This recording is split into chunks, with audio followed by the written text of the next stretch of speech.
కొన్ని మంత్రాలు చదవచ్చు అని చెప్పారు, చదవకూడదు అని చెప్పారు. చదవకూడదు అన్న దాని మీద కూడా కొంతమంది ఫోకస్ చేస్తారు, ఎందుకు అని అడుగుతారు. సో అది ఎందుకని అంటే అది ఎందుకు అంటే ఒక తల్లి తన ఎనర్జీ లెవెల్స్ అన్నీ మనకి చక్ర నాడి వ్యవస్థ చూసుకుంటే మూలాధార చక్ర, స్వాదిష్టాన చక్ర బిడ్డ యొక్క ఎనర్జీ ఉంటుంది. కొన్ని మంత్రాలు ఏమవుతాయంటే హై ఎనర్జీ ఉంటుంది, ఒత్తి పలకాలి. ఇప్పుడు మనకి గాయత్రి మంత్రం ఉంది, ఓం భూర్భు, సింపుల్గా చదివితే ఏమీ ఉండదు, కానీ ఒత్తి పలికినప్పుడు స్ట్రెస్ ఎక్కడ అవుతుంది, మన పొట్ట మీద పడుతుంది.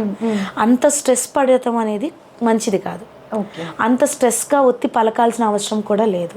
సో అందుకని కొంతమంది తెలియకుండానే ఎక్కడాలా ఒత్తి పలుకుతారు అని కొన్ని మంత్రాలు అవాయిడ్ చేయండి అని చెప్పేసి చెప్తారు. అలాగే ఎనర్జీ కూడా డౌన్వర్డ్ ఎనర్జీ ఉంటుంది మనకి, ఎర్త్ ఎనర్జీ వైపు. ఇప్పుడు పైకి వెళ్ళింది అనుకోండి, ఎనర్జీ ఎక్కువైపోయింది అనుకోండి, అది కూడా ప్రాబ్లమే. సో కాబట్టి బ్యాలెన్స్డ్గా ఉండటానికి ఇలాంటి కొన్ని ఎక్కువగా ఉండే ఒత్తి పలికేవి అవి చేయొద్దు. సింపుల్ శ్లోక, సింపుల్ మంత్రాలు చాలు అని చెప్పేసి చెప్తుంటాం. ఓకే, పూజ చేసుకోవచ్చు లేకపోతే చదువుకోవచ్చు అన్నప్పుడు అది కూడా కొంతమంది స్ట్రెస్ గా తీసుకుంటుంది అండ్ రిచువల్స్ ఎక్కువ చేసే ఇది కూడా ఉంటుంది కాబట్టి సో సింపుల్ వి చాలు, సింపుల్ వి చాలు, ఈజీగా చేయడానికి.